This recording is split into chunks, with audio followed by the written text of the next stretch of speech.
IIT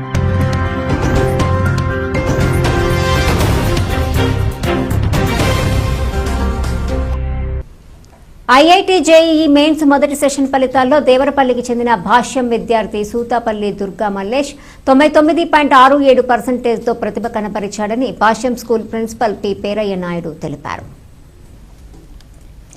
దేవరపల్లిలోని భాష్యం స్కూల్లో 2024లో 10వ తరగతి ఫలితాల్లో 588 మార్కులు సాధించి గుంటూరు భాష్యం కళాశాలలో ఇంటర్తో పాటు ఐఐటీ ప్రవేశ పరీక్షకు శిక్షణ పొందుతూ జాతీయ స్థాయిలో 99.67%తో సత్తా చాటాడని తెలిపారు. మధ్యతరగతి కుటుంబానికి చెందిన సూతపల్లి బాలబాలాజీ నాగిని దంపతుల రెండవ కుమారుడు దుర్గా మల్లేష్ జాతీయ స్థాయిలో ర్యాంకు సాధించడం పట్ల భాష్యం స్కూల్ చైర్మన్ భాష్యం రామకృష్ణ, జోనల్ ఇన్ఛార్జి వి ఆంజనేయులు, ఉపాధ్యాయులు అభినందిస్తూ హర్షం వ్యక్తం చేశారు.